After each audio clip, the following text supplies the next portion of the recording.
Welcome back, ladies and gentlemen. Time now for the nation's sharpest opinion. Aam Aadmi Party Chief and Delhi Chief Minister Arvind Kejriwal has been summoned again by the Enforcement Directorate.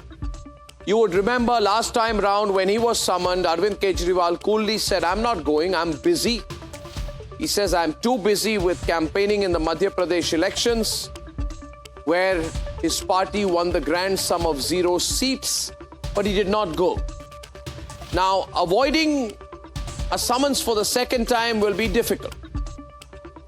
So we can take it for certain that this time Arvind Kejriwal cannot avoid going to the Enforcement Directorate. The Liquorgate scam is one in which Kejriwal's once right-hand man Manish Sisodia has been behind bars for 295 days.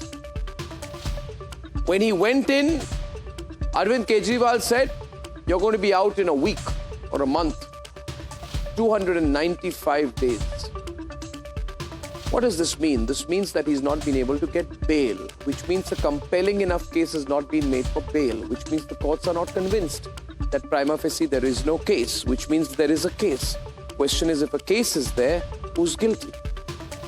Now, this is a case in which even the Supreme Court 4 days back rejected Sisodia's request to review denial of bail, which means prima facie something very, very important is going on in the case.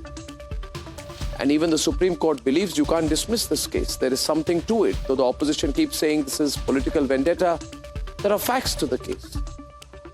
This is a case in which the Supreme Court itself has said that there is tentatively supportive material, tentatively supportive evidence to support the allegation of windfall gains, which means money was made.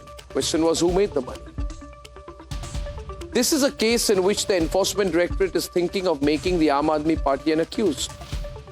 Now, that's where things get complicated for Arvind Kejriwal, because as long as the Aam Aadmi Party is not accused, if it's a question of the Delhi government, because Arvind Kejriwal does not directly hold any portfolio in the Delhi government, which means he can't be held individually culpable.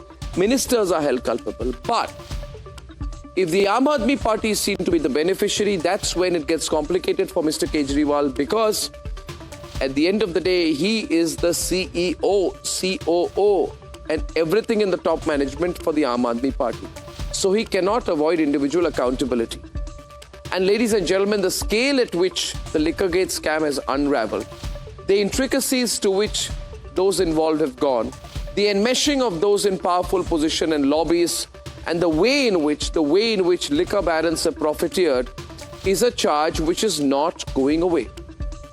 In my view, ladies and gentlemen, when Arvind Kejriwal came into politics, when he came into government in Delhi and then in Punjab, it was with a certain promise, dwindling, of course, over the years, but the basic and essential promise, USP, issue number 1, brand imagery issue number 1, was that combat corruption. The explanation for an act of corruption cannot be a narrative based on vendetta. Keep aside the Anna movement, which was milked by the Aam Aadmi for its creation, and several other Lutyens media lobbies. But Arvind Kejriwal's very existence in Indian politics comes under question if he doesn't start the straight talking on the specifics of Liquorgate. That is the point, ladies and gentlemen. That is the way I see it. And that is what Arvind Kejriwal should do. No wishy-washy replies, no dharnas, no vendetta card. The only way I believe that people will be convinced about what Kejriwal's role is or is not in Liquorgate is if he agrees to a detailed, very specific, point by point, specific interview on Liquorgate, where he believes that he's doing the interview to give his position on Liquorgate. There is no point doing an interview and then attacking the journalist, saying like, "Rahul Gandhi, you're speaking on behalf of the BJP, etc., etc." That's all rubbish. That is not the way it works.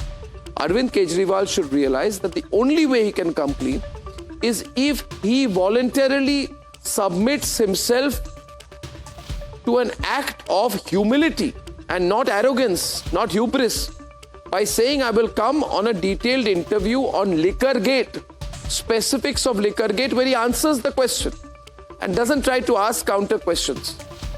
Will he do that? I don't know. If he wants to, I'd love to interview him specifically on the specifics of Liquorgate. Ladies and gentlemen, that's my offer and that's my view.